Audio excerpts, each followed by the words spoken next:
thought I'd take the opportunity to use the gavel in Rick's absence. So good afternoon, everyone. Thank you for coming back for the last half of our meeting. Both Dr. Wojcik and Dr. Balshrov had to step away for a few moments, but we are going to try to stay on time with the agenda. And we're really looking forward to the next presentation by Dr. Sarah Tishoff, who will update us on the new or recent NAEHS report on race, ethnicity, and ancestry as population descriptors in genomics research. This is a National Academy report that was commissioned and worked through NHRGRI principally, and I think Dr. Vince Bontham was the lead contact. And so we've been really excited about the work that Dr. Tishoff and her colleagues have done, and I think you'll find the presentation very informative. Welcome. Well, thank you very much for inviting me to present the results of this National Academy's report on using population descriptors in genetics and genomics research. So let me just start with what the statement of task was. The committee, the task was to review and assess existing methodologies, benefits, and challenges in the use of race and ethnicity and other population descriptors in genomics research. The committee's work included assessing use of race, ethnicity, and genetic ancestry in the basic science of genetics and genomics, developing approaches to advance the appropriate use of population descriptors and proposing best practices, discussing obstacles to implementation and adoption of best practices, proposing potential implementation strategies to help enhance the adoption of best practices by the research community. What was out of scope was discussing the use of race and ethnicity in clinical care and biomedical research generally, racism in science and genomics, or providing policy recommendations to NIH or any other government agencies. So as you heard, there were a number of sponsors from the National Institutes of Health, including also NAEHS. And I want to really point out that this was a very, very diverse committee. So we had sociologists, anthropologists, historians, legal experts, population geneticists like myself. And so again, I speak as a population geneticist, but I'm going to try to be presenting this consensus view of people with very diverse perspectives. So the report is divided into two sections. The first section discusses past and current use of population descriptors. The second section is recommendations, and I'm going to step through those. So let's start with what is a population descriptor. It's a concept of difference or a classification scheme that categorizes individuals into groups or populations based on a perceived characteristic or dimension of interest. And a particular relevance to this for our discussion was descent-associated population descriptors, so race, for example, or ethnicity or ancestry. So there are a number of problems with the current use of population descriptors, notably typological thinking, which can reinforce the misconception that humans can be somehow objectively grouped into discrete innate categories. An example that I'll talk about in a moment is when we talk about continental ancestry groups. So European ancestry, African ancestry, and so on. The continuing use of race is a scientifically invalid measure of human genetic differences. So use of socially constructed groupings, for example, the OMB categories of race, can be harmful and erroneous for human genetics research because differences are distributed in a much more complex way that don't necessarily align with those social categorizations of race. The failure to realize that population differences there's also a problem that there's a failure to understand that population differences reflect not just genetic differences, but also environmental exposures as well. And there's also a variable and inconsistent use of population descriptors such as race and ethnicity, both within and across studies. So why do we need this report now? There's an urgent need to address issues surrounding race and racism in science and society. Genomics data is much more accessible and widespread across biomedical research. There are current large-scale genomic studies that aim to include more diverse people. Population descriptors require changing owing to research participants' evolving personal preferences for group affiliation. More advanced methods of analyzing genetic variation have been developed. And genetic investigators need to be clearer about how and why they select certain population descriptors.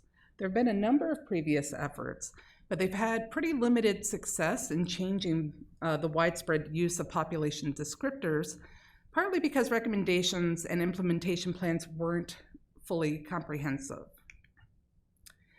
So underlying this report are the following principles of respect, beneficence, equity and justice, validity and reproducibility, transparency and replicability.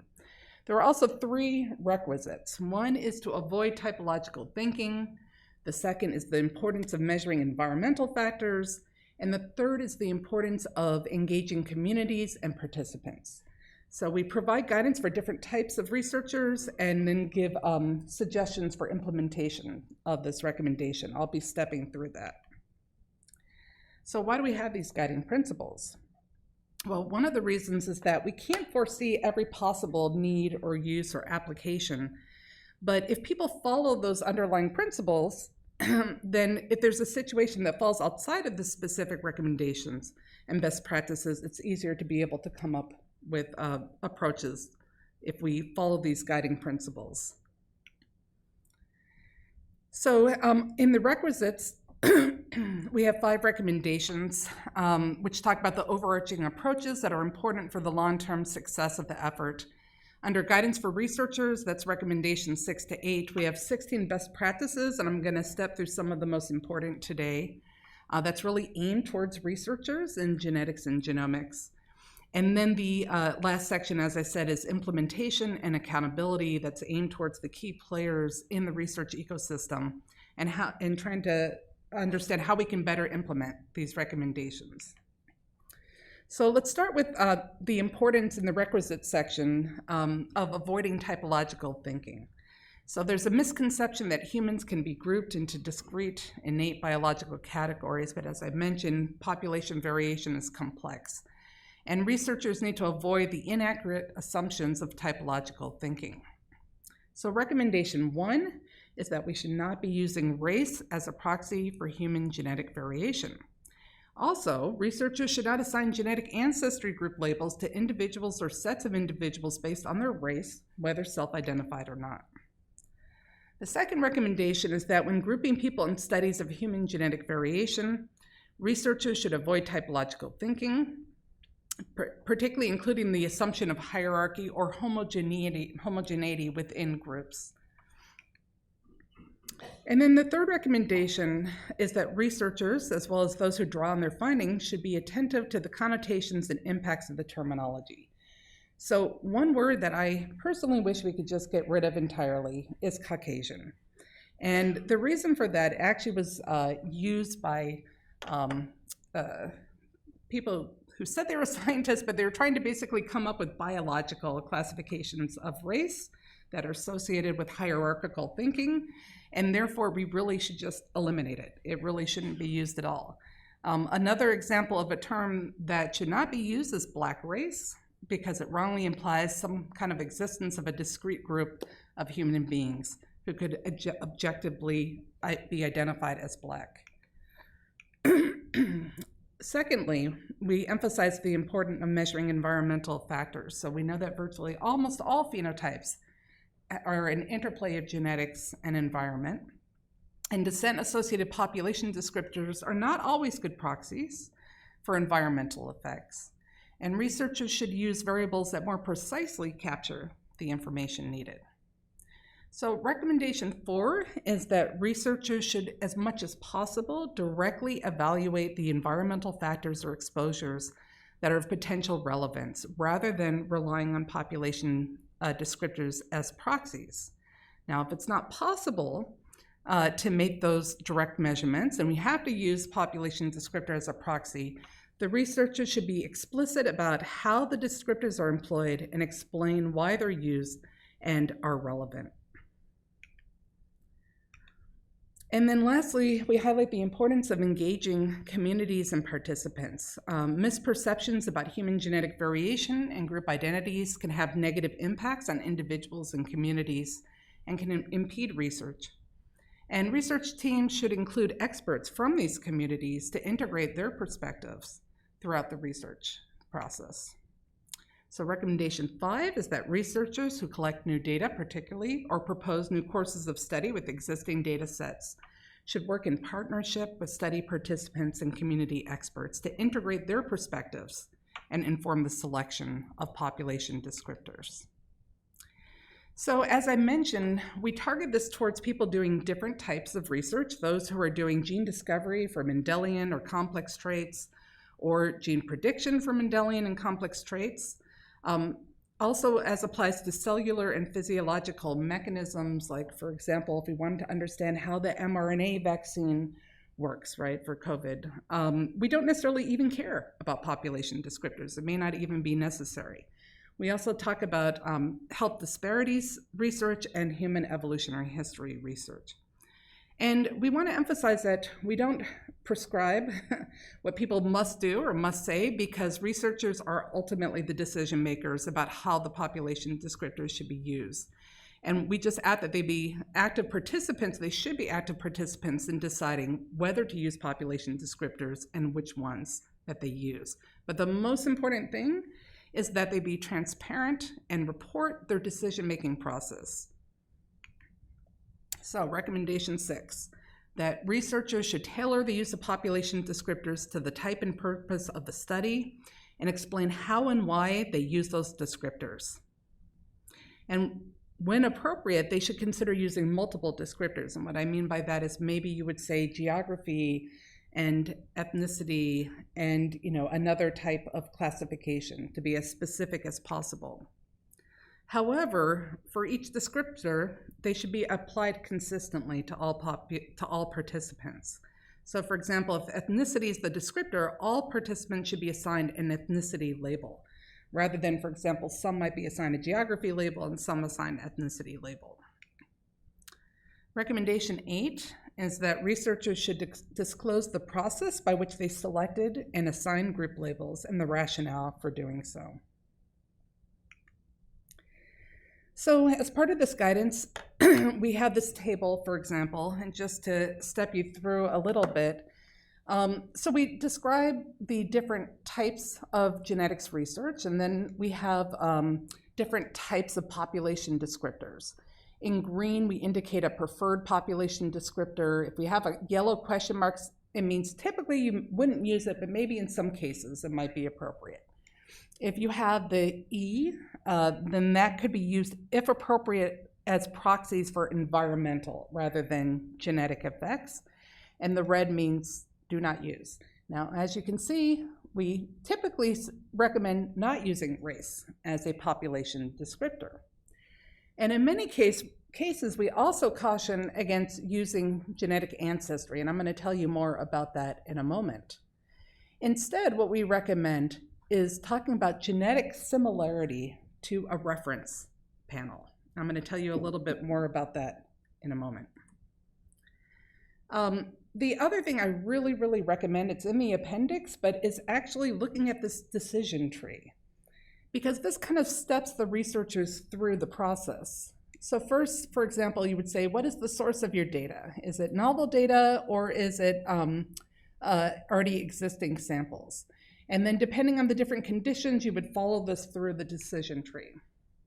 So let's say, for example, that we're looking at a study that's focused on gene discovery. So for example, you would then say, is it for a Mendelian trait or is it for a complex trait? In this case, let's say it's a complex trait. Then we would say you should be discussing genetic similarity to a reference panel and avoid using ancestry if possible, or at least define what you mean by that. And if you follow this down, you'll see that almost everything ends in environment. And so this is part C, which is, are you trying to control for the environment or understand the impact of an environmental effect? It may need to control for genetic background.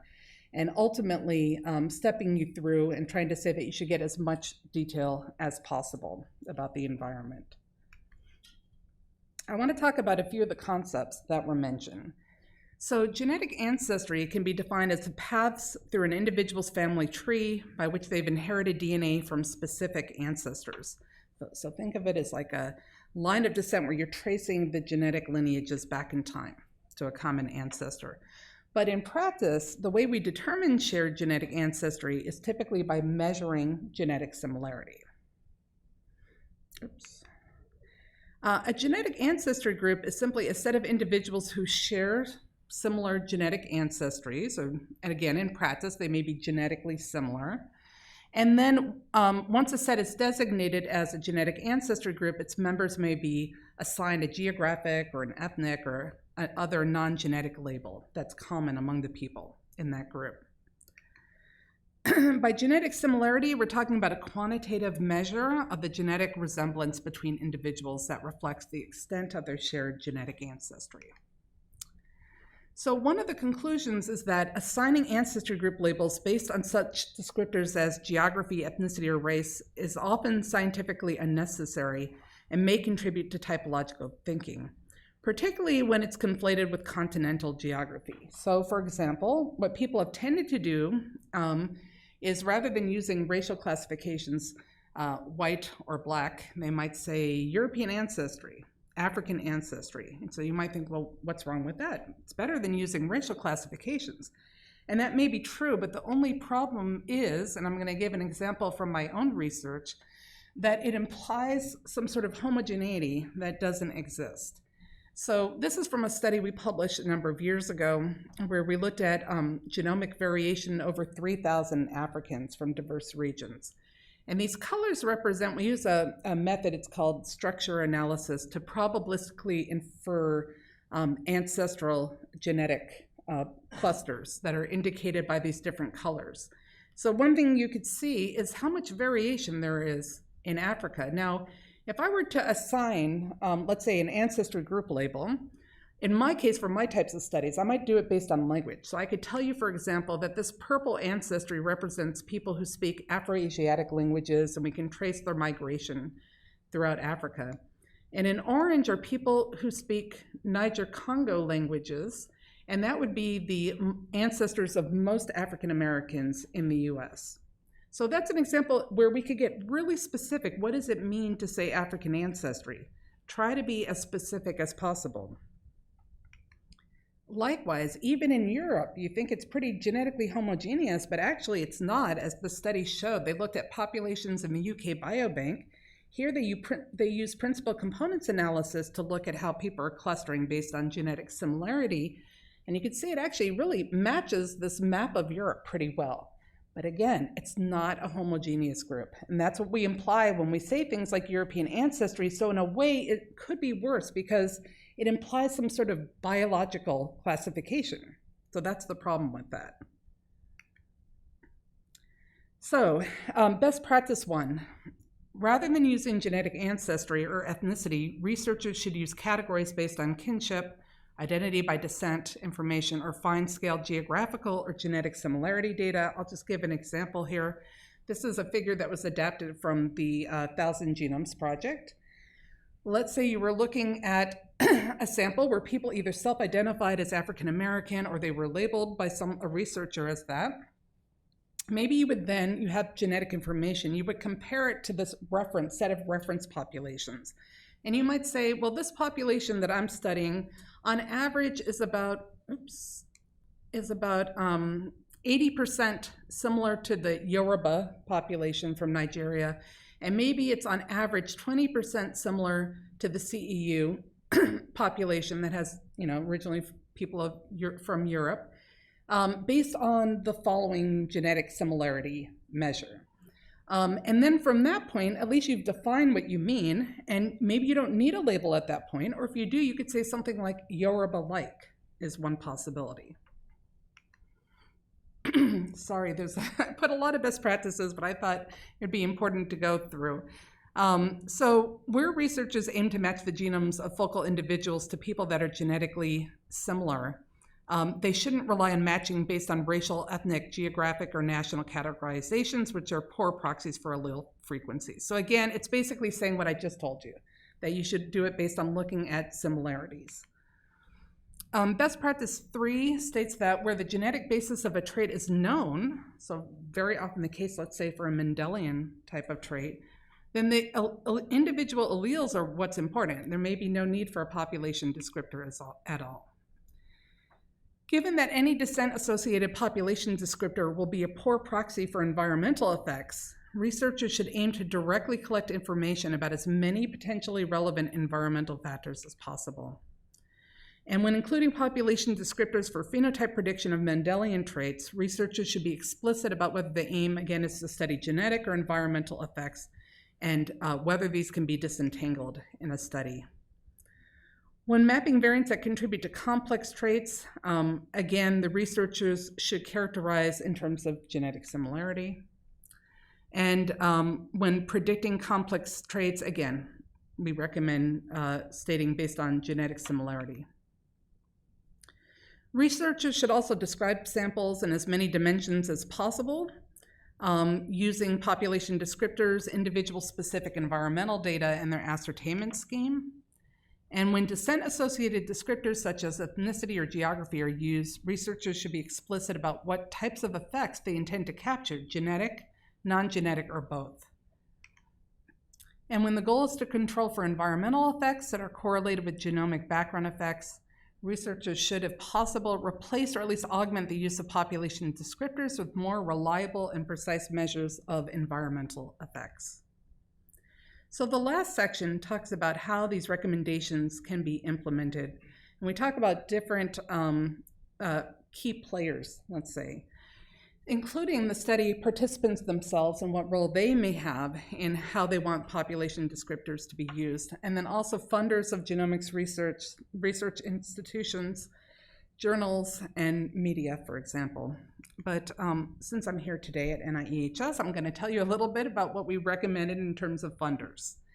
So one conclusion is that it would be a helpful step in implementing this report's recommendations if funding agencies instructed researchers that they do not have to use the OMB categories to group individuals in their scientific work.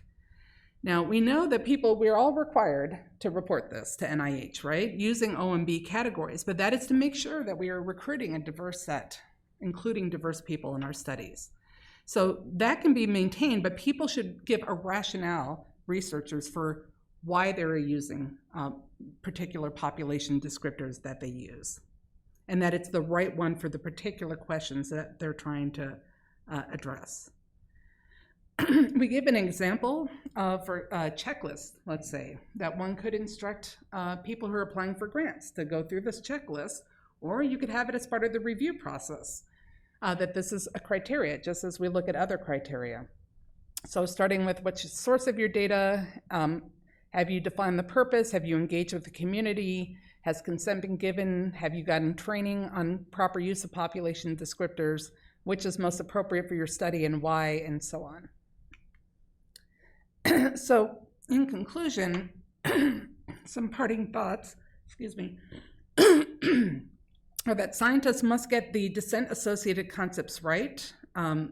That is, have a clear understanding of what these descriptors represent and a rigorous rationale for using them before selecting the appropriate group categories and labels to work with. The practice of genetics today requires knowledge and expertise from many diverse fields, and it will take excuse me, a concerted effort by all relevant parties to achieve the desired goal of properly using and reporting population descriptors reliably and consistently. So I want to acknowledge the many people from the National Academies who put so much work into this. Also the chairs, Aravinda Chakrabarty and Charmaine Royale, did an amazing job. And here's where you can get a free copy of the report, and I'm happy to answer any questions that you may have.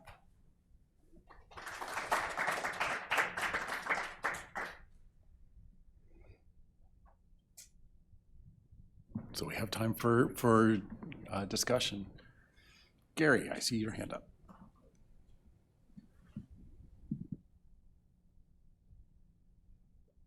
Okay. It was a very nice presentation. I can tell you that several of my colleagues that have been doing quite a bit of genomics and exposomics and Alzheimer's were kind of bent out of shape when this report came out because, what they were trying to identify was why we had these disparities among these different populations based on race and ethnicity from a structural standpoint. And, but to your point about we are measuring social factors, behavioral factors, and a lot of environmental factors in that way. And so I do think that there's a lot of recommendations there, and distilling them down to a more simplified way is important, because I think a lot of the people that, especially that work around NIHS space, are doing much more than just genomics. And so it is interesting to, if you want to look at the relative genetic versus environmental variants that are causing that, you still have people that identify as being Caribbean Hispanic or Black. So it's like, how do you, that's what their lived, experience is. And so it's like, how do you go back and forth? Like you pointed to the sort of piece, like the journalist and how you get people on, but I sense there'll be a lot of confusion for a while. But I definitely appreciate what you're trying to address. And I think it's the right thing. It's just gonna take a lot of education. And I just want to make a note to people. So I'm in Europe now. I was at the Mendel Museum this morning. So hearing all the Mendel stuff and genomics was great. Yeah, thank you for that comment. I think there's a balance, right? Because if we were to be too precise, that's going to be problematic as well. We wanted to keep it broad enough so it can apply to many different types of studies and things like that. And I think, didn't want to give the impression that never should include race, because actually it is extremely important. If, for example, you're studying the effect of structural racism, you should be including race. And when you don't have any other information, yes, it can be a proxy. The problem is it's just so broad, and what we worry about is that people, when they lump it together, and they think of race both from a biological perspective, but also as a proxy for environment, that they get them too entangled, and so it's hard to distinguish what's genetic and what's environmental. And very often people will assume it's genetic when it's actually environmental. So I think that was the concern. But there are appropriate places to use race.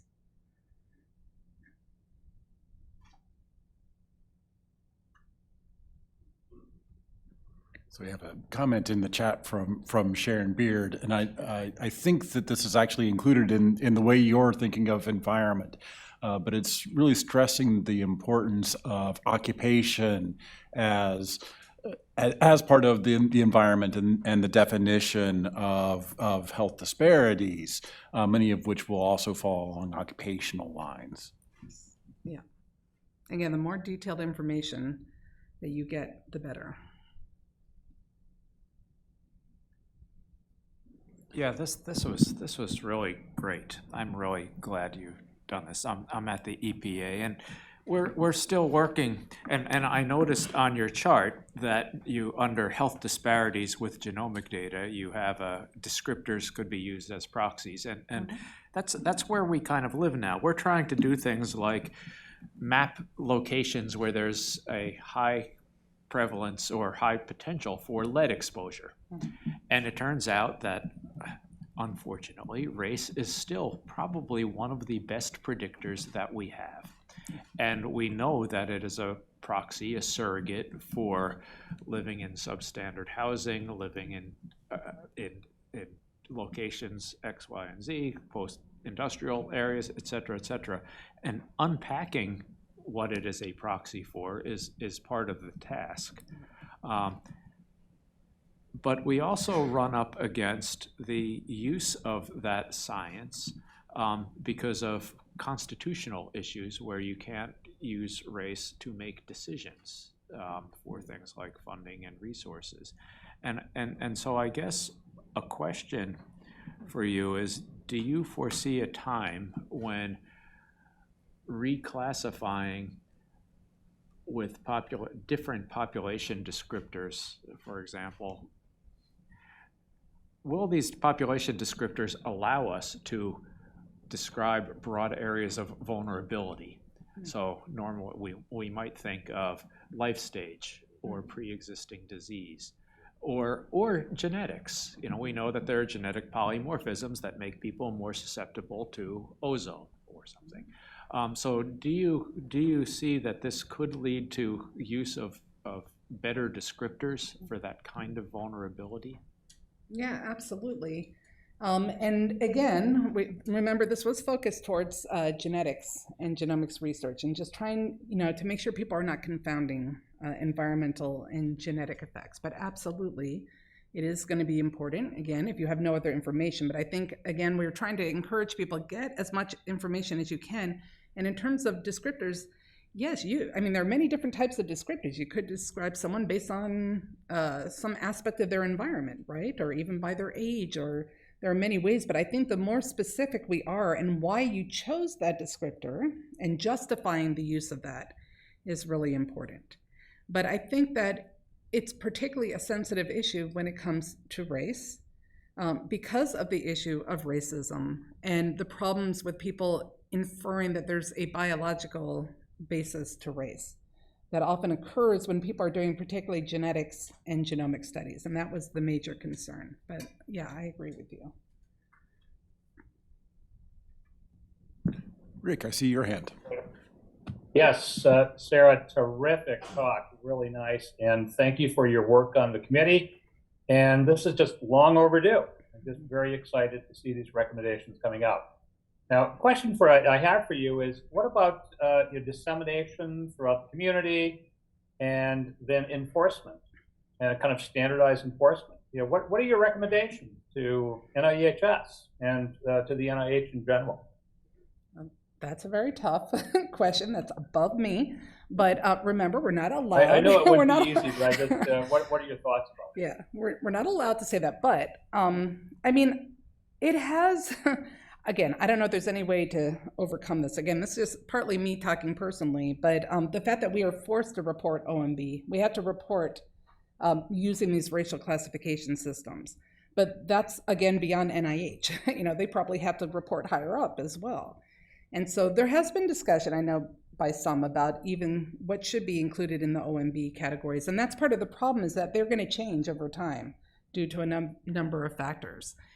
So again, I would encourage going to read the last section of the report where we get into some detail about that. But again, that's not really for us to prescribe, but it's for all of you to decide what is the best way actually to enforce this. It seems to me, again, that if this was something that people had to address, like when you put your grant in, you have to make sure that you checked off, did the human subjects, and you did this other section and that. And it's another thing that maybe you have to write a little justification about why you're using those population descriptors, because that would make people actually really carefully think about what they're doing. And again, it could potentially be a review criteria as well. Another place to insert it would, of course, be in review of journal articles and incorporation in that and those kinds of questions, and that kind of expertise to be represented, to read the methods, read the description of the population studied and how it's used, and to make sure that that's always raised. And just, I ask our researchers, when you use race, what do you mean by that?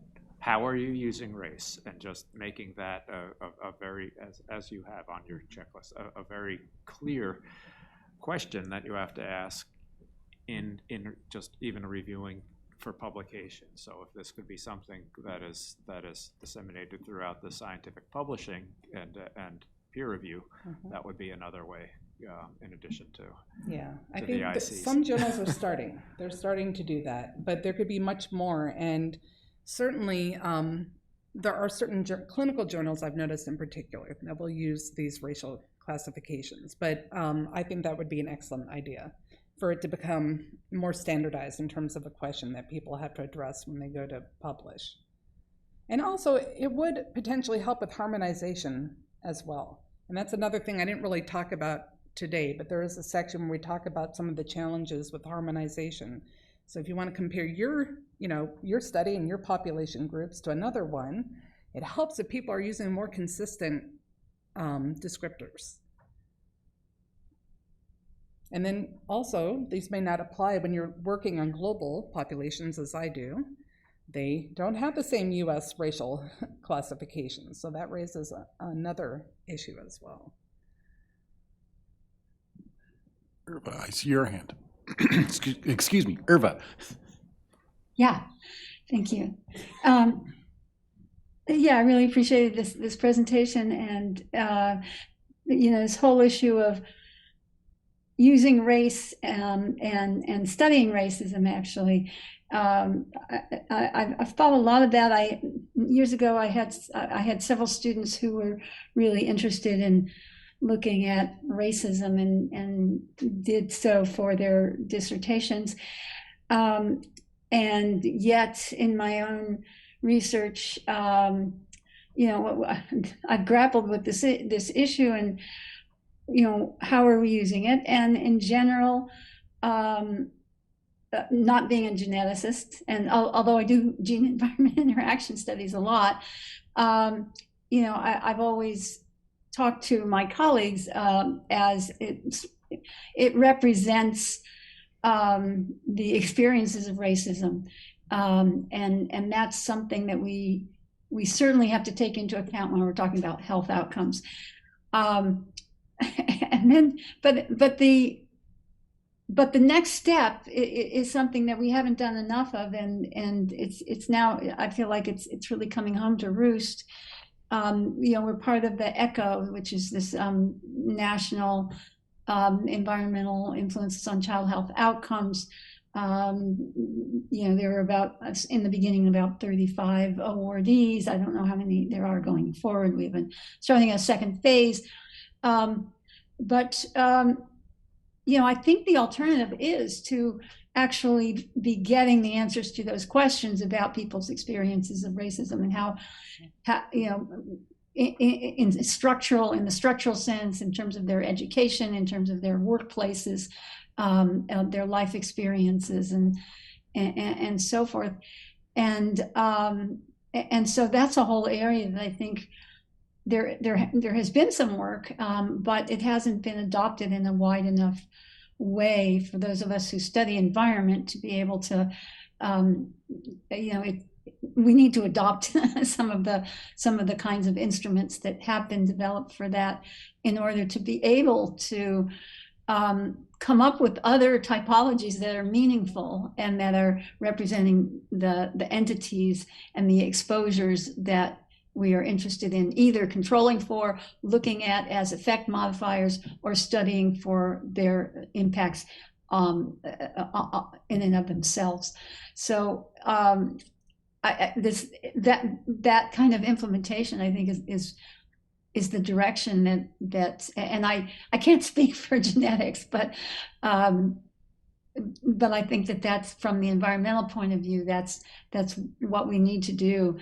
And it's it was unfortunate that the harmonized data, required data elements never included those kinds of questions in the ECHO, and now we're going into phase 2, and many of these kids are in our cohort, they're aging out and they're reaching 20 and won't even be studied any further in that program. So yeah, thank you. I think it's a great springboard for going forward. So congratulations to the NAEHS committee for identifying the problem. And I love that table that you have. I think that's something we have to bring to our colleagues and our collaborators.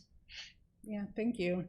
And actually, again, just from my personal belief, would be that if there was a resource, it's very hard to harmonize, but if people as a community got together and did have sort of a set of descriptors that get more and more fine scale, maybe they start a bit broad and then they get more and more fine scale. I'm sure you as environmental scientists would really appreciate that, because Hispanic, that's a pretty broad, that's a pretty broad classification. And we know there are people who are labeled Hispanic who have very different genetic ancestries. They have also very different cultures and things like that. So it would be to everybody's advantage to be as specific as possible and as standardized as possible in the future. Again, Sarah, thank you very much. It's been really informative. I think it's particularly important because what it hopefully begins to do is to really sever that implicit connection that is in the society and in the culture, which links race and ancestry to genetics. And I think by showing that is, reinforcing, the idea and that, the race and these social descriptions, constructs are actually quite distinct from the genetics, and anything that we can do to remove that conflation will only allow us to do, better, more informative research. And this becomes particularly important as, one of the areas that is growing and we think is going to be really important. The idea is sort of precision environmental health, environmental medicine, and understanding that what's shared and what's different between individuals as opposed to groups, I think is really critical, and being able to describe that in a way that is understandable and transparent will be really important for that process. And as you mentioned precision medicine, that also makes me think about electronic health records. That's been another issue as well. And people have shown studies that they have changed. How people are classified can change, and it depends on who's classifying them or if they're self-identifying. And that can be very important as well. So again, if there was some way to standardize and to have as much detail as possible, even things like, we study that we're working with the African immigrant community in Philadelphia to study health disparities. But they would be classified as Black, so if they're in electronic health records, they're just Black. But actually, it's very different if you're a first-generation African immigrant, both in terms of probably your genetic ancestry, but your culture and environment as well. On that note, I think we should move on. Sarah, again, thank you. That was fantastic. And I think it's an important addition to the conversation. So our final presentation today is a tag team presentation from our council work group on DEIA. So I think, Karen, I'll turn it over to you. Do you want us to show the slides here, or are you going to share on your I end? think it would be easier to show them from there, since there will be 4 of us presenting. Sure. So Nathan, if we can get the slides up.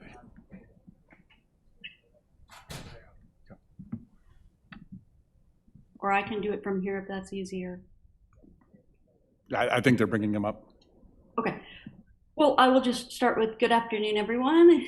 Nearly the end of an interesting day. And for those of you who have not heard from me before and reporting on this working group, I would like to give a bit of a background about our working group. And then we have our final report that we've submitted to Dr. Wojcik, and we would like to go through that with you just briefly. So first, I would just start by saying a couple of years ago, Rick and Pat Maston, who is now retired, but Pat was the former deputy director of the Division of Extramural Research and Training, came to me and asked if I would chair this working group on anti-racism, diversity, inclusion, and equity. And I reluctantly, excitedly said yes. But I asked, what's the charge? What would you like from us?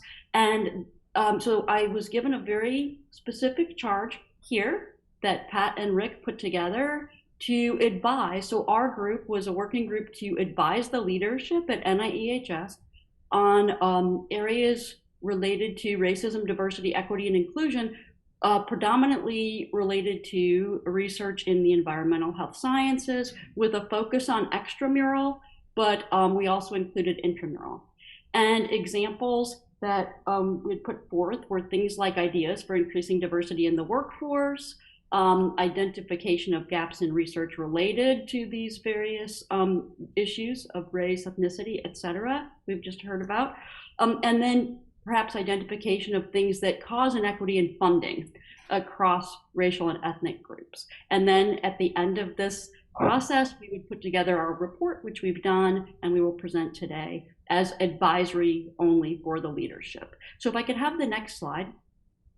So, thank you. So the next question I asked is, who should be on the group. And so Rick and Pat were very helpful in assisting me in coming up with this amazing group that we came up with, very diverse. We have, as you can see, current or former members of council, including myself, Jose Cordero, who will be presenting today, Edith Parker, Andy Shee, and Ken Ramos. We also then included members from academia, industry, and government, including George Daston, Carmen Velez Vega, who I think is here today, Craig Newshafer, Peggy Shepard, and Yvonne Maddox, who will be presenting today. And then members from the NAEHS. And Fred Tyson will be presenting today. And we have Mary Diaz-Santana, who represented as a postdoc. So that was a great, she was a great representation for the trainee part and mentorship. Pat, who has since retired, and so David, of course, has taken over since that time. And then I really have to give a huge thanks to Nicole Popovich, who was essential in getting this whole process done because she kept me on track. She kept our group on track. She helped me to organize every meeting, and we had a lot of Zoom meetings going through all of this. She also sent out email reminders, and she was just wonderful in being proactive and so helpful. So thank you, Nicole. I'm really going to miss working with you. Okay, next slide. So what we decided when we got together, this large-ish group, and we decided maybe the best thing to do is come up with our 4 top priority areas and then sort of divide and conquer. And I will say we did not do this in isolation or as subgroups or silos. We did this really as a whole working group, but just to reduce the workload and to focus a bit better, we did divide ourselves up into workforce, funding, trainees, and community engagement. Those were our major areas. And of course, there's much overlap and commonality between these groups, but we sort of just tried to separate them for the purposes of the report. And the chair, Jose, kindly agreed to volunteer to be chair of his working group, which included Ken Ramos and Craig Newshafer. The funding group, which I will have to present today, George Daston was the chair and Edith Parker was a member along with myself, and they did a fantastic job, but neither of them could be here today, so I'll present our part of the report. And then for trainees was Fred Tyson, and he will present, he's the chair for that group with Andy and Mary. And then the community engagement was chaired by Yvonne, and also included our other members that you can see down here. And Yvonne is here today, and she will be presenting for the community engagement group, which really did a stellar job. Carmen, Peggy, and Yvonne really put together a great, very informed part of the report. And in fact, what I wanted to mention also is that at the end of the report, we put together an addendum to mention that while we are very well aware of the Unite program and of Trevor's efforts and that kind of thing, we tried to do ours independently so that we could see areas that were common that would clearly indicate that they're important to many different groups, looking at it from many different perspectives. But we also did look at we were aware of the report, but we just wanted to do ours somewhat independently. But I can say that Yvonne really did a great job in kind of tying hers together because the community engagement is a really large portion. So Yvonne will present her part at the end and then also go over the addendum, which is just a few sentences to say pretty much what I just said. Okay, if we could have the next slide. So I will start out of order. So I was in the funding group, and because George couldn't be here today, I will present out of order, and then we'll go back to Jose and start from there. So what we did in the report was to put together for each of our 4 areas that I talked about, the sub areas, as those were our strategic priorities, and we each have scope, focus, data required in order to actually see how to implement or sort of see how things are progressing. And then we put together our suggestions or recommendations. So for our scope, of course, in the funding, it was for both extramural and intramural funding from NAEHS, but we really focused on extramural. And our focus was to identify actionable items on the short or long-term basis that may reduce inequities in funding and funding opportunities. A lot of data would be needed, of course, but there is a very small but quite convincing literature that indicates disparity in funding of Black applicants is in part, at least, attributable to the choice of research topic. And so we would like to get more information on this and see if this also applies to other minority groups or gender, if there's gender disparity in that regard of what you choose as a research topic and how those things are looked at study section. And we've heard from Irva yesterday about how, you know, epidemiology isn't always looked at in the same way. So there are areas that may exist that are not looked at equally across the board when it comes to funding and review. Also, how much can be addressed through mentoring? So if research topic is really an issue for certain groups, would mentorship then in sort of expanding areas or areas that are more fundable, would that be beneficial? And what about the interpretation of the NIH or NAEHS priorities? Is maybe that an issue where that should be expanded to include these areas that are not being funded but that are considered very impactful? And then also we talked about not just sort of research choice, but research approach.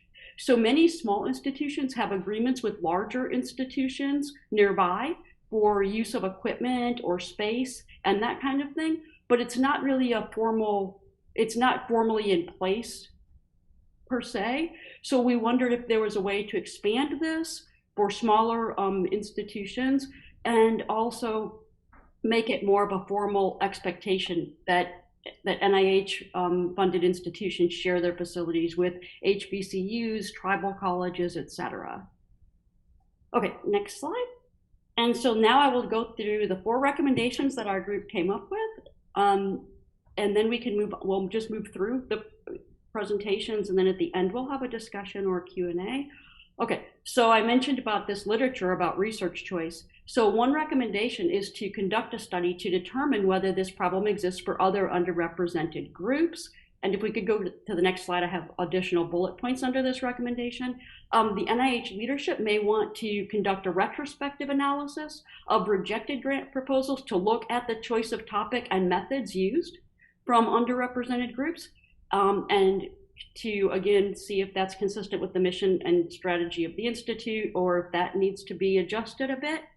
We also suggested that perhaps NIH could explore if mentorship issues do really present this issue in research choice, topic choice, and disproportionate funding for applicants from underrepresented groups. And if this is the case, perhaps we could include, like, for example, Trevor told us about the great job he's doing at NAEHS. If we could have sort of a broader mentorship program for NAEHS applicants, intra and extramural in that case, with the goal of improving grant proposal quality and consistency within the NIEHS mission.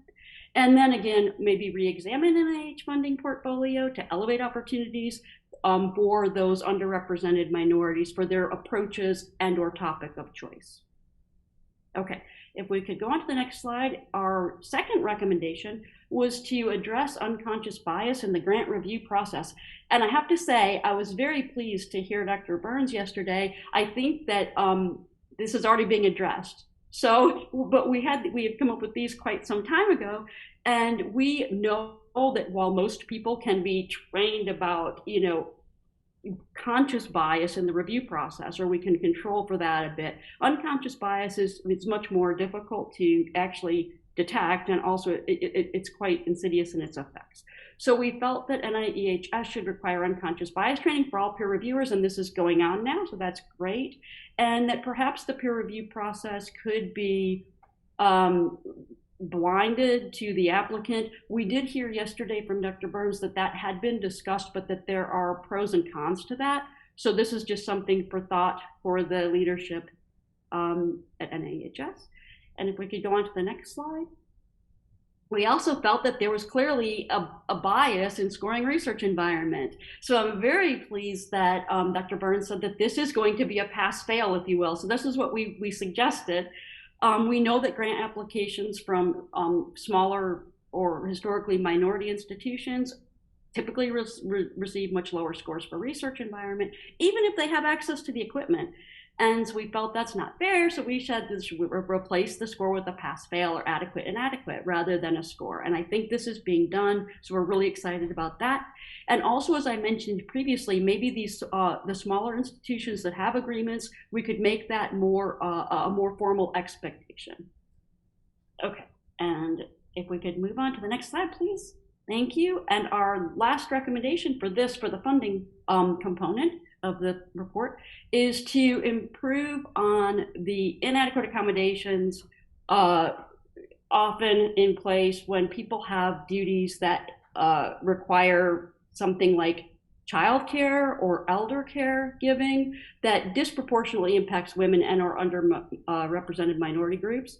So we know that oftentimes when people take time off for the birth of a child or caring for a child or a parent or a grandparent, this can impact their promotion, tenure, advancement, grant funding, etc. And this often, in addition, women and minorities disproportionately undertake service duties at academic institutions. This is based on literature and statistics. So we feel that that has to be considered in some way. It is considered, of course, for tenure and promotion at most academic institutions. You know, we look at service as one of the components, but I think that it should be related toward funding. We should have consider options. This is our suggestion anyways, consider options for disregarding those lulls in research output when you evaluate productivity or future potential of grant applicants, right? So that maybe we could use, our proposal is that perhaps using the biosketch in a more formal way to state when one has time off for various caregiving or whatever, and also how they're, we do see on the biosketch, we put some of our service in there, but there's really not a lot of space for that. But maybe if there was just a section really that was a separate section, not just the personal statement or our service, whatever, but like maybe a separate section that actually, if someone needs that extra time, sort of says, I need this, I had this time clock where I was caring for my child or for an elder person in the family. And so that's just something for consideration. And if we could move to the next slide, I will stop there, and Jose will come in and present the strategic priority for the workforce. Thank you.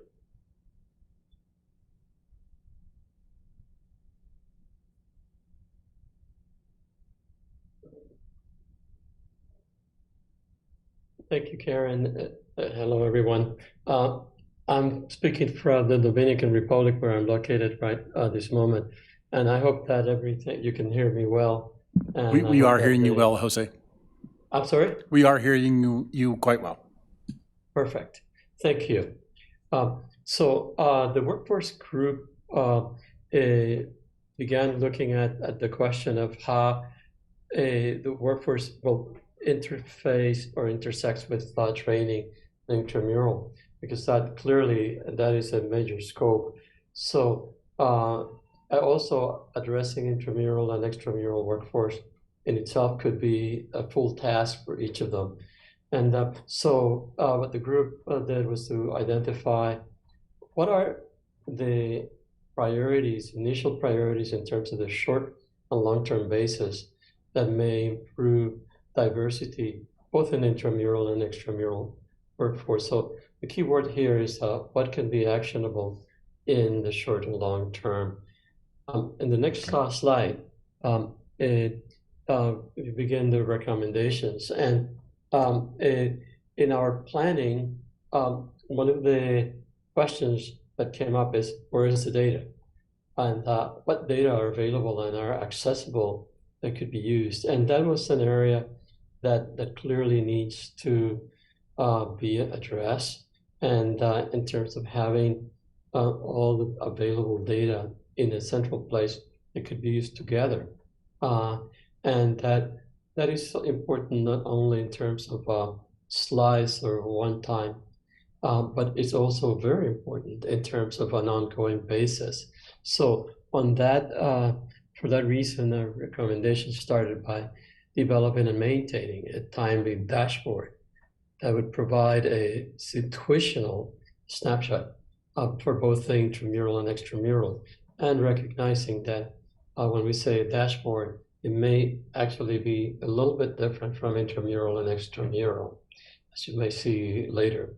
And it's not only in terms of having the dashboard, but actually using the data to look at the trends in terms of underrepresented groups, in terms of both intramural and extramural workforce. And some of the areas that we identified were first, that success beyond the first award in underrepresented groups is a challenge, and that many persons in that group may actually just be successful, but have difficulty going beyond the first award. The second issue is the retention, and that actually is also linked to attrition. And another area that actually is important is just looking at professional development. How does the both intramural and extramural workforce are actually getting or moving along in terms of their academic ladder or research ladder? Another area that actually would be important to cover is the research areas. What the research areas are covered, and some of the information that we were able to obtain suggested that among other represented groups, there is a trend or a tendency to address or be more focused on certain areas actually related to health disparities and so on, that may not be as well funded as other areas. So in the next slide, if we could just see the second recommendation was to look at what are success factors and exemplars of the early phase investigators moving through the academic or research ladder, and identifying who the success of people that are very successful are, and considering developing a cadre of investigators that are being very successful, that could serve as a mentor or mentors, and that could help develop as a training resource for other investigators. Is learning all the things that may not be easy to get from simply reading all the instructions. Also, with that, it may require developing a program to train mentors on the DEI perspective. And from that exercise, I think it would be important to look at what are the areas of vulnerabilities in research careers and approaches to mitigate them. And I think Karen discussed some examples of those. Next.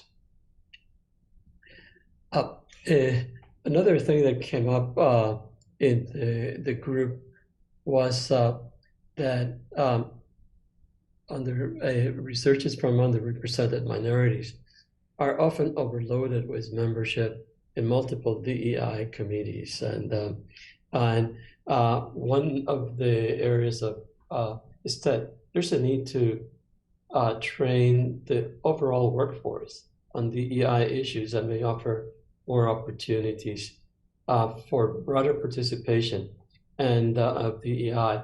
It's also, I think, would be a learning experience for many. Next. And then the fourth recommendation is that the areas of diversity, looking in terms of the last 2 decades, it's one that actually is emerging in terms of different areas. And just as we look at the data available on over time in terms of workforce, it's important to also identify areas that actually may be important to consider that perhaps before there there was not enough information. Neurodiversity, persons with physical disabilities are important, and maybe not only that, but other types of diversity. So in terms of example of recognizing neurodiversity and disabilities, in terms of proper accommodation in the workplace is an example, but it's just as important to gather the data because currently it seems to be fairly limited. And the DEI committee should focus some attention on these underrepresented groups. I think that's the end. Let me see this next slide just in case. Yep. And now I guess we go to trainees.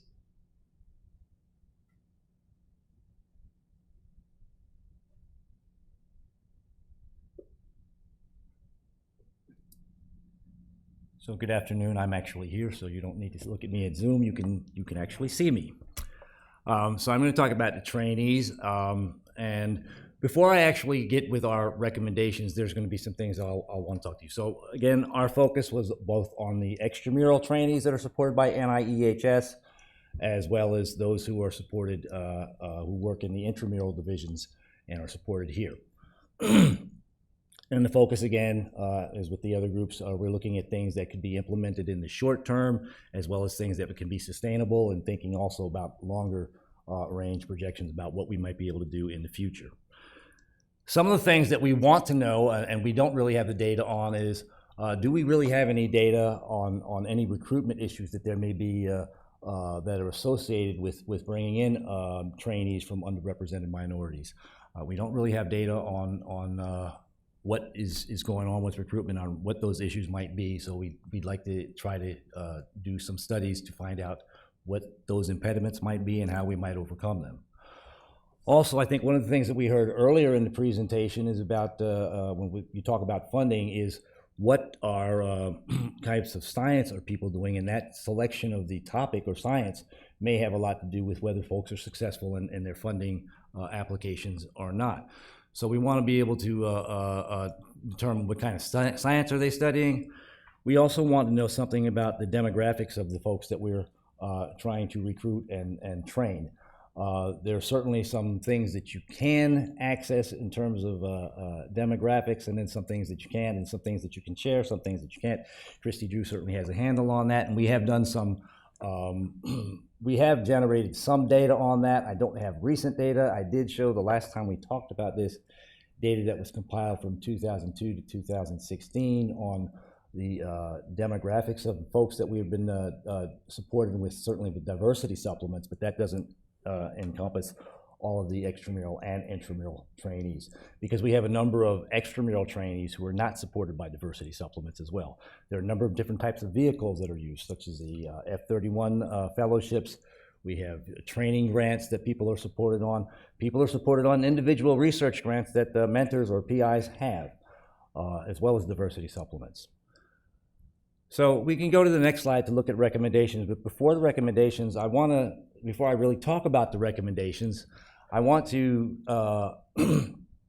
just kind of acknowledge that a lot of the activities that have been suggested or we're going to recommend are currently being done. We might want to enhance them, but when I say currently being done, there's a lot of things in terms of outreach that's being done by the Office of Science, Education, and Diversity that's led by Dr. Erica Reed, and also John Shelp participates in a lot of those activities as well. With our fellowship program, Mike Humble's in the room. He does a lot of those things, and he knows what's going on in terms of that, as well as some of the different types of fellowships that are targeted towards minority populations, such as F-31, as well as the Mosaic, which is a K99R00, that is specifically for underrepresented minorities. And then we have, again, a number of different types of outreach programs that have been coordinated in a number of different staff, and certainly I know about what the extramural division does in terms of, I know that there are folks like Leroy Worth in the review branch that have gone out to HBCUs to talk to folks, as well as folks from the review branch as well. I know James Williams has done this as well. So there are a number of different people that really are engaged in a lot of the outreach activities that we're going to talk about. But we think that there should be an enhancement of some of these outreach activities. One of the things that that I think we can say, not just anecdotally, we probably don't have data on this, but folks are exposed to lots of different types of research throughout their life. You know about cancer research because people will have personal experiences with these things. They'll hear about cancer research. You may hear about respiratory types of things with folks that have asthma or things like this. You'll know about clinical trials and these types of things, but people don't really get taught about environmental health sciences in classrooms that much. So we want to do something that would really kind of enhance our outreach to try to catch undergraduates, people, underrepresented minorities earlier than graduate school. A lot of times you don't really know what you want to do as a student. You want to go into science, but you don't know what area you're going into. And basically a lot of folks that come into environmental health sciences, it's because of the mentor that they picked in the lab that they're doing. It's not because I need to go find out about exposures. But certainly if you go look at underlying things like the cancer research or other things, folks will understand that there are certainly exposure contexts to those things. And it would be important, I think, for us to try to capture people earlier on in their academic stage to do that. So if we could enhance our outreach activities, and what would that call for? Well, we certainly have a presence in going to national meetings like SACNAS, SOT, AACR, these types of things, but we need to really kind of broaden that outreach. There are also other types of activities. For instance, in September, there will be an HBCU conference week. If you want to go to where underrepresented minorities, if you want to recruit them, you need to go where they are. So when we're going to these national meetings and international meetings, we're oftentimes not capturing folks, and there may not be undergraduates from the types of populations we want to recruit from. So we need to be able to go to places where they're going to be. And that means, okay, we can talk about it, but what we really need to do is allocate resources that are going to permit folks to travel and go to these things. So that would be one of the recommendations. Another one is, I'm not really familiar. I used to be an intramural scientist here many, many years ago, but I haven't been for a while, and I'm not really sure what our summer internship program does in terms of actually looking for diversity applicants or people to bring in for the summer research training. I think we do have a diverse group that comes in during summer, but when I'm saying expand it, I'm saying to actually bring in high school students too who are allowed to do this. In the past, I know when I was an intramural scientist, we kind of shied away from high school students because we didn't want them in the lab because of certain legal things that you just don't want folks to get around. But we really need to do this. I use this as an example because, okay, some people in the room will know it's individual, others won't. But Dr. Kenny Gibbs is a branch chief up at NIGMS. But as a high school student, he participated in what we used to call the Summers of Discovery here at NAEHS. And this is an important time to really capture people. If we can get folks when they're still in high school, before they get to college, we can perhaps not shape, but influence what choices they may make. Another thing that you may want to think about is considering reestablishing our K-12 environmental health sciences education program.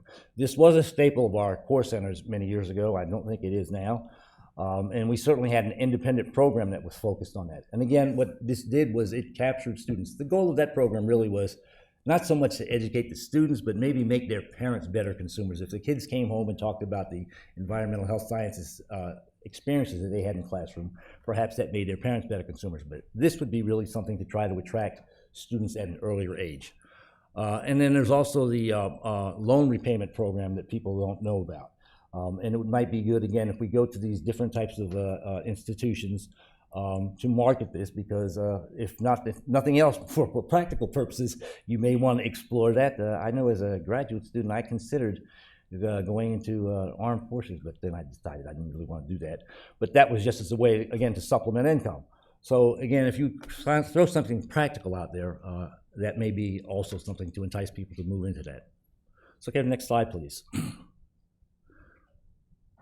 So the next thing is really to kind of assess and evaluate the efficacy of what we're already doing. And I'm thinking about this really in the extramural space. So again, we have these F-31s that are really targeted towards underrepresented minorities. And how are they being utilized? Do we actually get applications? Well, I can tell you without having a lot of data, we don't get many of them. And so what can we do to try to enhance that? There's also, which I mentioned a little bit earlier, the mosaic, which is again a targeted K99 R00 mechanism that is specifically geared towards underrepresented minorities. We don't get many of those applications either, but we don't have the data to support that. But we need to do something to, again, enhance and get more applications so that we could actually support more folks. Then I also want to point out the Driven Network. That's not really been talked about a lot, and I would have to give kudos to Christy Pettibone, whose name has been mentioned a few times, but she's really been doing the real heavy lifting with this. There are certainly several other people, Melissa Smar, Heather Henry, Mike Humble as well, who've been working with Driven. But if we could expand what this network is doing in terms of getting more people involved, in terms of being engaged. Right now, the network is made up of folks who are supported by diversity supplements. But as I mentioned, there are folks that are on training grants. There are folks who are on individual training awards, or also just on PIs awards. I mentioned a person here named Aggie Williams, who's in John Wise's lab at the University of Louisville, and she's won many awards at SOT as a member of the metals tox specialty, but she's not supported by diversity supplement. But I guarantee you she would benefit from the activities that go on in Driven, and Driven would benefit from her participation in it as well. So if we could expand the reach of the Driven network to include other folks who are not just diversity supplements. And also, it may be a bit unwieldy, but if we could also include our intramural underrepresented minority trainees in this program, it may help. Again, I think it would expand what we do. It would also give more of an opportunity for sharing and potential collaborating and networking down the road, which I think is very important toward the trainee's success. The other thing I'd like to bring up, and I don't see anybody that may attack me for this, but I will say this anyway, is there's an independent research scholars program that has recently been implemented at NIH. And it's a vehicle that will actually take postdocs or people at the postdoctoral level and basically convert them into independent investigators in the intramural division. And if we could use this as a vehicle for actually, I won't say automatically converting folks to tenure track positions, but as a potential segue to doing that, and it wouldn't just be here at NIEHS, certainly that would be one thought, but giving folks more of an opportunity to do that. And I know that there are at least 3 people here that are on those being supported by this type of program. If you could put folks in that, that's going to position them better for getting tenure track positions somewhere, because they will show that they have been independent and lead investigators. And I think that's a great training opportunity for folks who have not yet gotten that. So may I have the next slide, please? Okay, these next 2 recommendations to address application processes, to make the application process more user-friendly to folks who have cognitive differences. This is something that's brought up, I think Jose alluded to in the last slide, that if we're going to be diverse, we're going to increase our diversity and try to expand what our definition of diversity is and get folks in. We need to take into account people have different learning styles. We don't really have any data on, I don't think we have any data on how difficult it is for people who have cognitive differences, but this is something that we may want to do some analysis on to determine if there are actually people that are having problems trying to navigate the application process, because the process is not friendly for them. So this is one of the recommendations that the committee's brought forward. And then also, we want to look at data on the lack of participation of Asian Americans that are supported by the Diversity Supplement Program. I told you I had data that I showed the last time we talked about this that was from 2002 to 2016. The 2 lowest categories of participation in the Diversity Supplement Program were by Asian American scientists and those who have disabilities. So there could be a number of reasons why we get so few applications. It may be a simple lack of awareness. Some people don't really understand. The NIH does list different categories for what falls into underrepresented minority groups, and a lot of folks may not realize that institutions actually determine who is underrepresented on their campus. So we don't dispute that. If you say an individual is underrepresented and you document it from your institution, we accept that. So there may be a lot of different contributing factors as to why we don't have a large number of Asian American scientists who are supported by these. I don't know the reasons, but we haven't done any in-depth analysis of that, and that's something that we want to do. The last recommendation that I'll point out is anonymizing reviews, and that's something that we've heard a bit about yesterday as well as today. I can tell you that I have been, I've participated, I guess, for about 2.5 years in some pilot studies where we were working with transformative awards that are supported by the Common Fund that have used an anonymization of the review process. And it's not an easy thing to do. It's not going to lend itself well to a lot of different types of applications, but specifically for FOAs or NOFOs, I guess is the term now that we use, that an individual IC is generating, we can probably do that. But for things that are larger and broader across NIH, like most of these applications processes are, we really can't control that at NIEHS. So that would have to be something that could happen at an NIH level. But I can tell you, as participating in it is something that can be done in some situations, where you actually remove the institution that the application is coming from. You remove identifiers in terms of names. Folks are not allowed to reference their own work so that people can't tie back. You can talk about groundbreaking work in a particular area, but you shouldn't talk about stuff that would actually tie you back to that work so people can't guess who you are. So it's something that can be done, but it's not easy. So with that, I don't know, I was given 10 minutes. I don't know if I'm near there or not, but I think I'm going to stop and turn this over to Yvonne. And thank you. Thank you. Thank you very much, Fred. We have the responsibility of working on our strategic priority 4, which is community engagement. You know, the great thing about medical research is that really medical research involves a community of all. There are so many stakeholders that we have to work with and be concerned about as we move an agenda in the medical research arena.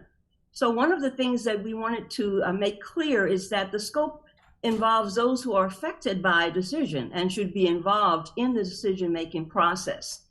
And the one aspect of our presentation that is reminiscent of what we've learned from the NIH Unite initiative is that community engagement seeks to better engage the community to achieve long-term as well as short-term sustainable goals, with the idea that one's going to be working together as a group, looking at processes, relationships, the discourse in general, and of course, implementation.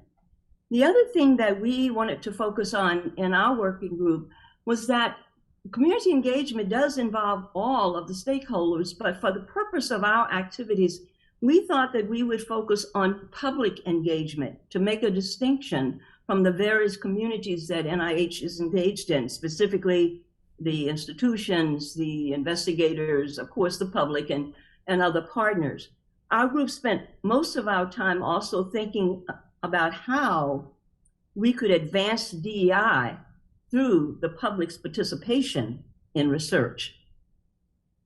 We recognized that we needed data, and there is a lot of data out there, but we needed to work together with the agency, in this case, NIEHS and program staff, to survey the current NIEHS research and training portfolio and take a hard look at what is defined as community engagement research and what the community engagement portfolio at NIEHS really looks like.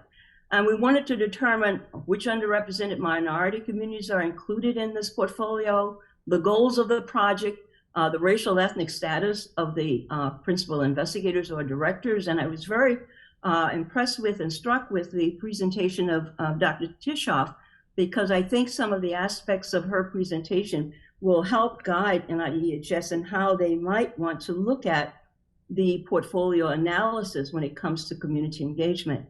And then the other piece of data we thought was critical is to define and collect the data that would be necessary to help the Institute assess the impact of community engagement in promoting diversity, equity, and inclusion, and indeed impact the overall mission and scope of the NIEHS agenda. Next slide. So we came up with a slew of recommendations, and our recommendation 1 was to engage with and be responsive to the NIH community about ways to integrate DIA principles into the NIEHS mission, into its culture, how we could establish clear lines of communication with community members and with stakeholders. So, you know, when it comes to the Unite initiative, which we've heard a lot about today, and Trevor presented on his role and the NIEHS's role in the Unite initiative, Fred just mentioned the initiative and several of the activities that are coming out already. I think one of the things that we wanted to make clear how important it is that NIEHS be bold in thinking about community engagement and to be really intentional in ways to be bold and to go outside the norm in terms of expanding the role of the community in its biomedical research. So we thought that NIEHS should be looking at new groups, should be looking at new communities, and that its research should be community-driven. There should be community-driven interventions. Next slide, please. The community should be full partners in the science, and we should be specific about the NIEHS's lens and where the NIEHS is going in the future. Be directive. It's intentional that the NIEHS, in its notice of funding opportunities, wants the community to be involved. And everyone shouldn't have to guess, should the community be involved? The answer is yes. And the other aspect of this recommendation is really to see that the research that NIEHS supports is incentivized if inclusion is considered, as well as to actively promote engagement in or community engagements, and to prioritize. The community engagement is something that NIEHS looks to its science and its scientists to do. And that really does require that NIEHS includes the community in developing its notice of funding opportunities early on, in workshops to get these initiatives out the door, etc. Next slide. Our recommendation too was to strengthen activities to better understand the needs of the internal workforce, as well as the workforce at NIH-supported institutions and all those lives who are touched by the research that NIH conducts and supports. This is really in line, this recommendation is really in line with the NIH's Unite initiative, in that specifically we're looking to see how active and participatory NIEHS might be in not only following up with some of the initiatives that we've already heard of, but creating others and being active partners, including putting funding in trans NIH initiatives that are in place to strengthen activities to better understand the needs of both the internal and the external workforce. Next slide, please.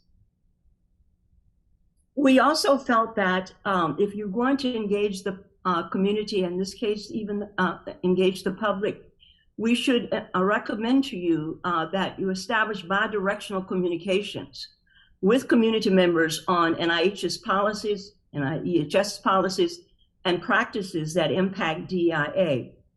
Many of the institutes will have friends of coalitions, friends of NIEHS, as an organization that we've all had some involvement with over the years. And then we learned from some of our former council members that a group that was very active and very impactful at the NIEHS some years ago was this Public Interest Partners group.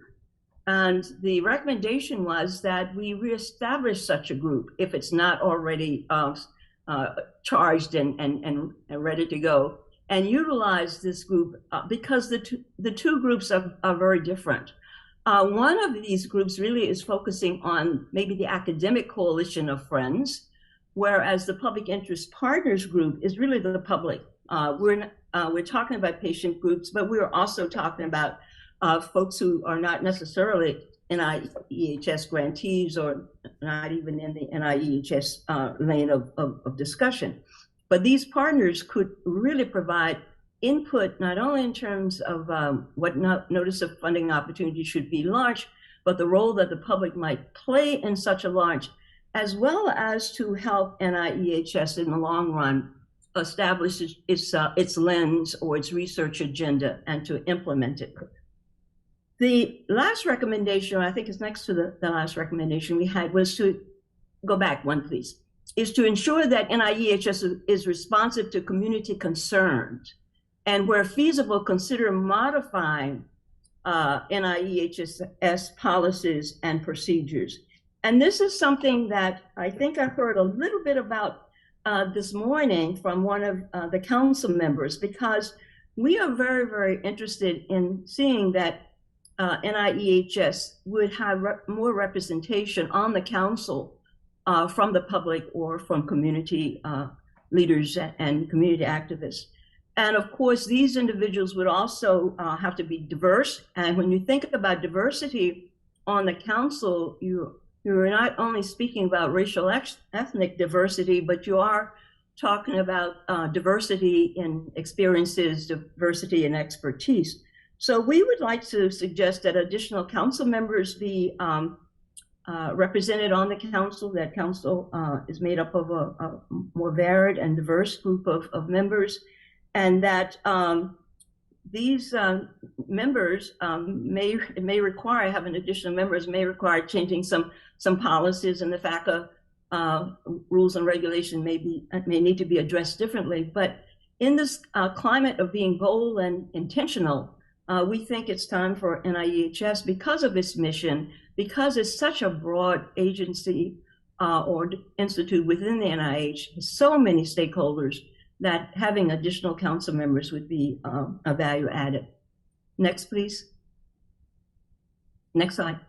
And then last but not least, we felt that in order to have trustworthiness associated with what we do at the NIEHS, we need to ensure accountability and to foster confidence in what we're doing and in the diversity, equity, and inclusion and accessibility plans. So obviously we want to continue to think about the data collection, but once you collect the data, it needs to be evaluated. And of course, you need to report back to the community what you have found, not just your council members, but to the community at large, and certainly the public. And essentially, this recommendation is focusing on finding ways or finding opportunities to enhance and to foster trust in what we're doing, in this whole idea of developing a PEEP or equity and inclusion principles. We want the community to be assured that we can be trusted in as we consider putting this plan in place. So I would suggest also, as one of the things coming out of our session, is that perhaps you could have a community engagement component at every council in which you have decided that diversity, equity, and inclusion are important, but what have we learned to date, and what has the community provided in terms of directing the DEI program at NIEHS? And the last slide. And Karen asked me just to say a word or two about the Unite initiative and the fact that our committee was well aware of Unite, and many of us are working with the NIH and other institutes on this initiative. But one of the things that we tried to do after we had our dialogue in the public engagement or the community engagement working group, we tried to align our recommendations somewhat with the NIH Unite initiatives, so that NIEHS could be in step with the NIH as it moved forward, while also having some specificity that's specific to the Institute, but yet being in concert and collaborative with the NIH. Thank you. Thank you, Yvonne. Thanks, Fred. Thanks, Jose. So thank you, Karen, Jose, Fred, and Yvonne, and really all of the committee. I think that, you know, it shows that you guys have done a tremendous amount of work over the last 2 years.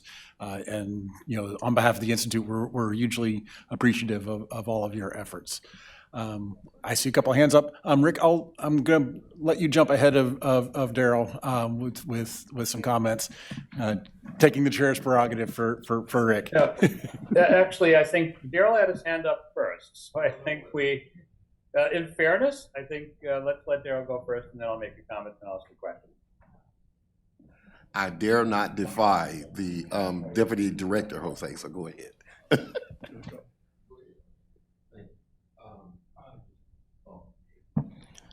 Thank you very much. I just wanted to say to Dr. Maddox, Yvonne, certainly I met Dr. Maddox when this when I was in the MARC program, the Minority Access to Research program at Johnson C. Smith University. She made a profound influence on me. She really did it. So I just wanted to say hello to her. And in fact, I like the way that she presented that, because community engagement, of course, is obligatory to impactful community-based participatory research, right? And so, yes, that's great. Again, thank you. Dr. Tyson made a very good point in terms of, and the question is about his concept of something that's kind of like the kangaroo program, K99RO, that's what we call it in Ohio. But it's fellow to faculty, right? And so I think that would be something that should be considered here. We are piloting that also. So these are postdoc-like, just out of a postdoc.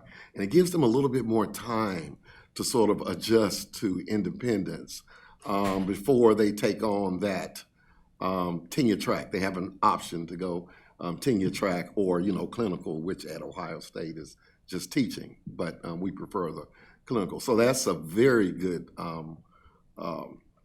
recommendation, and I like to see that discussed a little bit more. Thank you very much. I think that's all I have. Thank you, Daryl. Rick? Okay, well, let me also just reinforce the comments that David made right at the outset. So Karen and all of you, what a fabulous job. This was a lot of work. And I had the benefit, of course, seeing your report ahead of time. I was very pleased to receive. I think you're making a number of really important points, and that we will certainly keep all of these in mind as we continue to refine our program for DEIA at NAEHS, and making sure that it's well in alignment with the Unite programs across the NIH. I had a very specific question for Yvonne, and that was, I'm very interested with this concept of the public interest partners that you raised in your talk. Now, are you aware of our public PEPH program? So is that different? Is your public interest partners, is that different from the PEPH program that we have? No, it's not. It is it. And the reason that we wanted to get it back on the agenda is because we had the, I guess, great fortune of having at least one previous council member from the public who participated, who felt that the group needed to be re-energized, and that it had really great purpose and had done some really good things. And also a publication had actually come out on the work of the group over a decade ago, I guess, speaking to the importance of such a group, and put NAEHS in a sort of a lane of its own, because you were the only institute at NIH that had such a group. And I think that the thought is that if the group could be re-energized and utilized, maybe a little bit more impactful, and maybe have presentations on a regular basis at the council might be helpful. But yes, we were very familiar with that. Well, so, I really very pleased to hear that. And one of the last things that I did prior to going into COVID-19 lockdown was Liam O'Fallon had organized a PEPH meeting. I think, Liam, remind me, I think it was in Durham at the Durham Convention Center, but it was a very engaging group. And you're absolutely right, Yvonne. And thank you for all members of the committee for recommending this. Community engagement is so critically important. And, that's a very interesting idea, as to get them more actively re-engaged, because they are, potentially there is a pipeline for community engagement, a very diverse community engagement that we really need to be tapping into. So thank you. By the way, great to see you again. It's wonderful seeing you, and it was so great working with your team and with Karen and the whole working group. It's been a wonderful experience. Thank you. Yeah, I could feel the energy in your report when you sent it off. So I'd actually like to weigh in briefly on the question of both the Friends and the PIP, the Partners in program. I checked in with John Shelp, who is on our staff here and has for many years been the coordinator of both groups. They are still active and are meeting quarterly, and they are working in close partnership with the PEPH program. That recommendation is actually one that is already quite important to us here at NAEHS, and we are maintaining those groups. I think one of the things too, Rick, that might be impactful and helpful for all of NIH. NIEHS is quite unique in the public group. The Friends groups, they are, most of the institutes have coalitions, but maybe through Trevor's work on the Unite Committee and some of the other NIH staff, we need to encourage NIH to do more of that and to see more of this type of activity across the other institutes. You know, Yvonne, thank you for making that suggestion. It's been foremost on my mind. I think PEPH and generally speaking, our very proactive community outreach has been a best practice across the NIH. And so I'm very proud of my colleagues who are providing leadership on this. And you're absolutely right. So I'm going to continue to get the word out and making sure that other IC directors and other ICs are aware of this.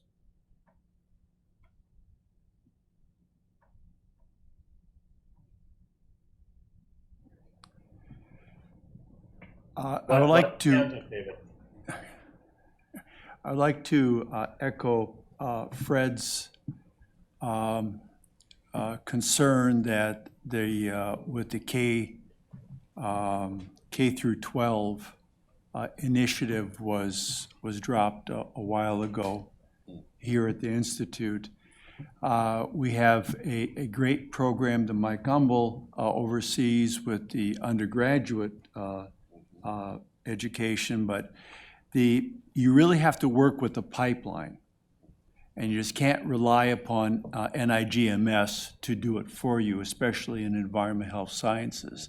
So they've got a great, fantastically developed pipeline effort, but NIEHS has to do something similar.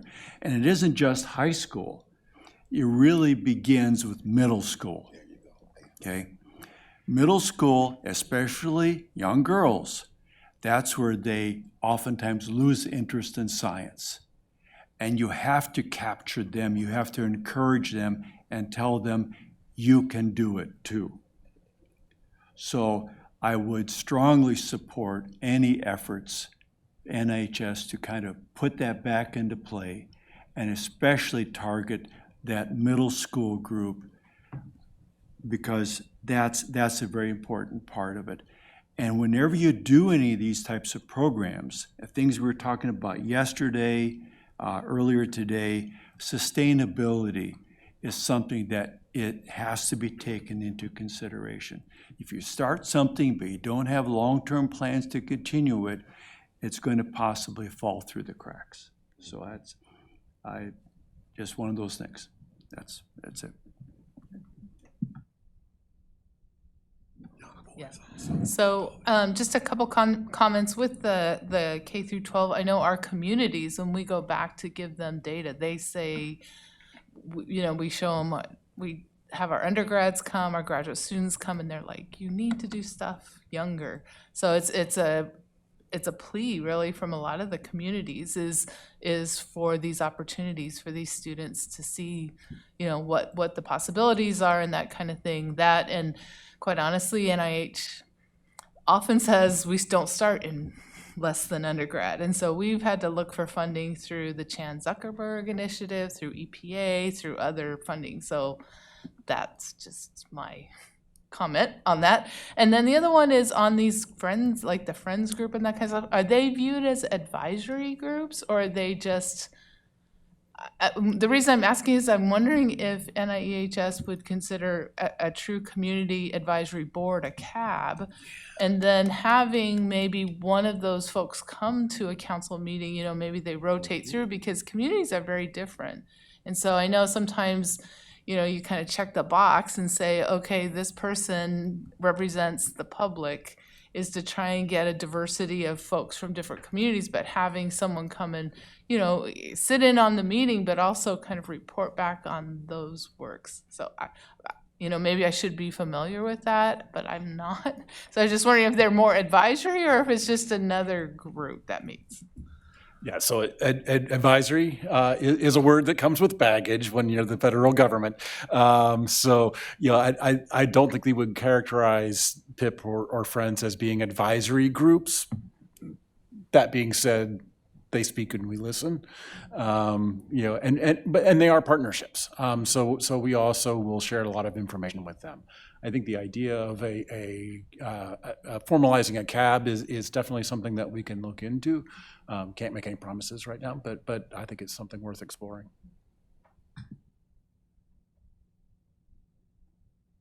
And Trevor, I think you are the next one in the queue with your hand up. Thank you, David. This was a tremendous effort, Karen. You need kudos for putting all this together. Some great recommendations there. I have two specific comments. One is the pipeline issue.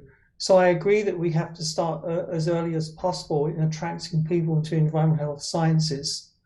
Our institution has been the recipient of the STEER grant run by Mike Humble. And one of the challenges we face is that in attracting minorities to that program, many of the minority students go elsewhere because they can earn money, more than we can provide them in terms of stipend, in the private sector for the summer. And the STEER program only provides support for only a portion of the summer. So if you come from a low income family, to go to a STEER program and earn less than what you can do over the entire summer somewhere else is a big disincentive. And so we really have to look at the amount of money we have in these programs to provide them something that's competitive. I mean, that's reality. The other comment I have is for Yvonne. You did a great job on this community outreach.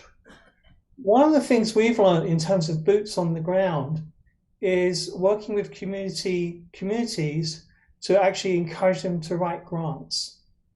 And what's missing from your recommendation is a grantmanship boot camp, because the community members don't have any experience in writing grant applications. They need to be led through the process. In many instances, we often write the grants for them, but I think that's not the intent here. I think the intent is to make them self-sufficient ultimately. And so I think we do need that as part of your recommendation. I agree that sort of training would be important. And I think along the same lines would be the idea that there are certain grant mechanisms that lend themselves better for community engagement or population engagement research. And NIH has a couple of mechanisms that we might want to start with in terms of encouraging through NOFAs, the community to write grants. I do think that, you know, training someone how to write an R01 or a PO1 forbid you, or is different from writing an R03 or an R21. So as you know, we've had programs at the NIH over the years that really have engaged the community through the small grant program. But I think everybody recognizes now, decades have gone by, things have changed. The community are seriously wanting to be and needing to be involved in biomedical research. So certainly that is a part of this incentivizing aspect of what we're recommending, but we certainly should let the Institute be aware of the fact that training opportunities in grantsmanship and writing grants would be important. Thank you for that. Thank you.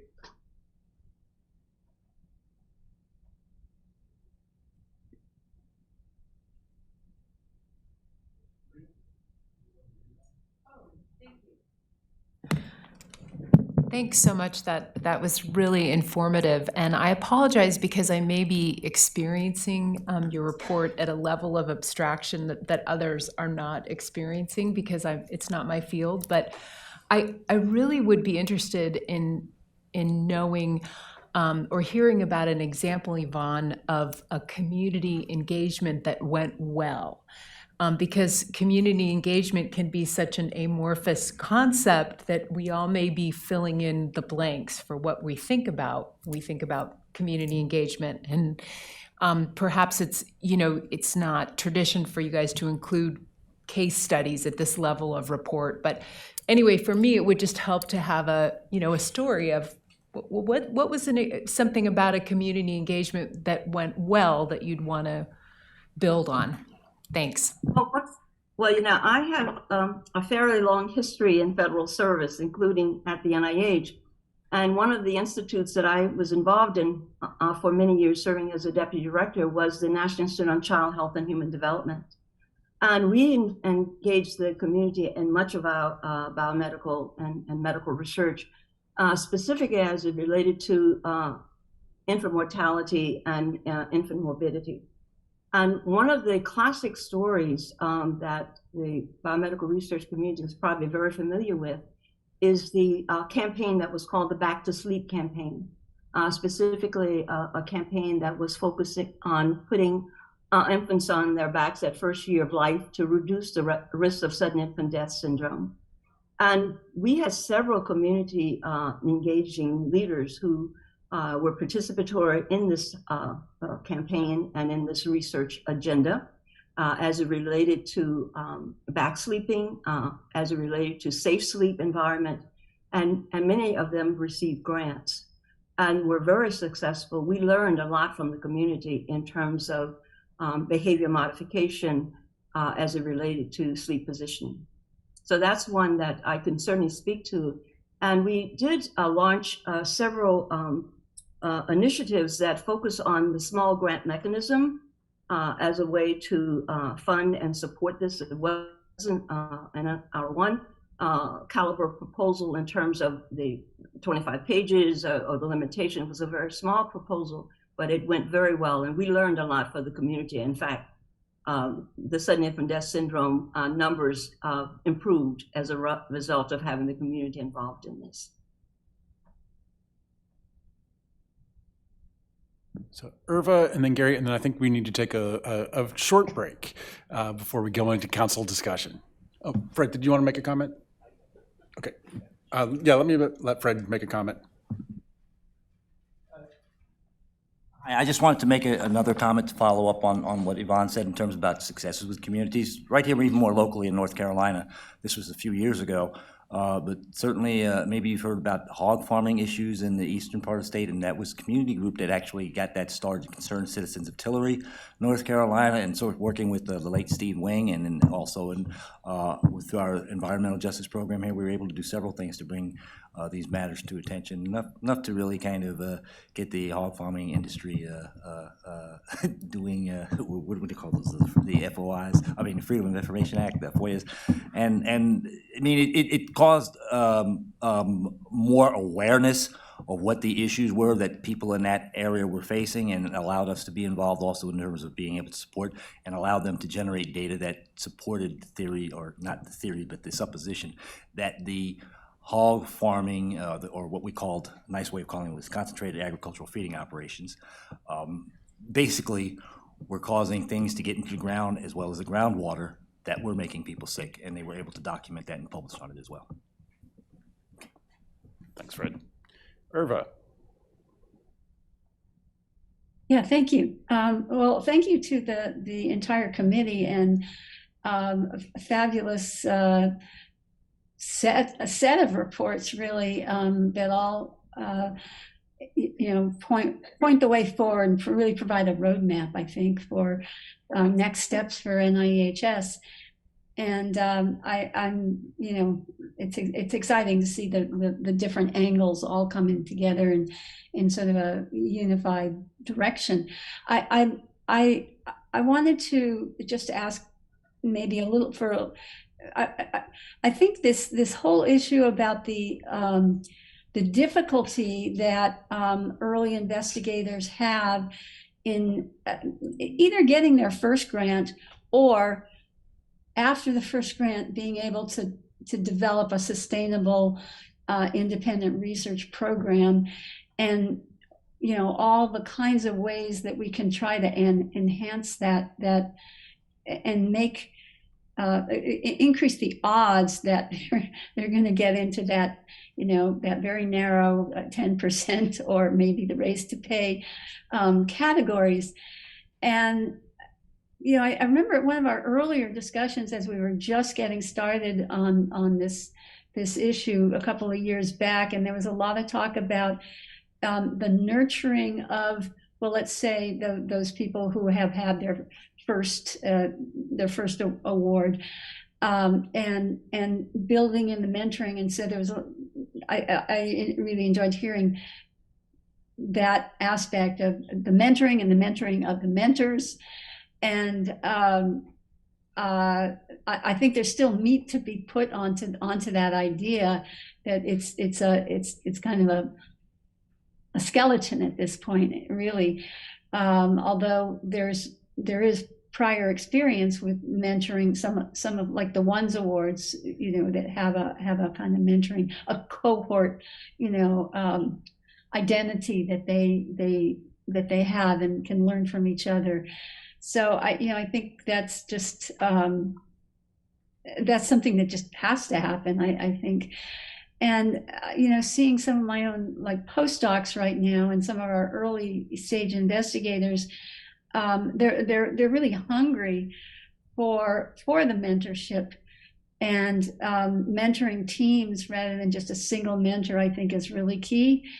And in some cases, having a person of the same cultural background, same ethnic background whatsoever, what have you, is part of it, but they really often need a team that can fill the different directions, the scientific part, the career development part, and some of the just personally getting through that hard period where some of them are starting their families at the same time, which that was alluded to in some of the slides as well.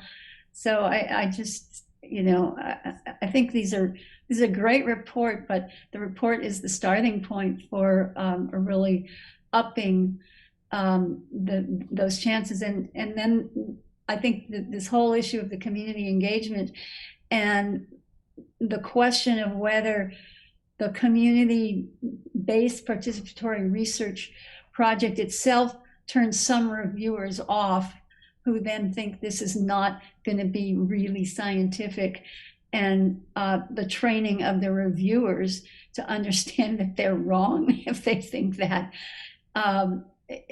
And so there's just training all around that needs to happen. And how NAEHS can actually implement that, obviously you'll need to work on, but as an institute. But I think that this is a real. There was a turning point, a couple of years ago when, police murders of Black people really started to become very obvious of a national crisis, and we all started looking at the issue of racism and then more subtle kinds of racism. But I think that momentum that got started, that it not fizzle out, is really important, and this report, I think, can really help that happen. Thank you. The implementation.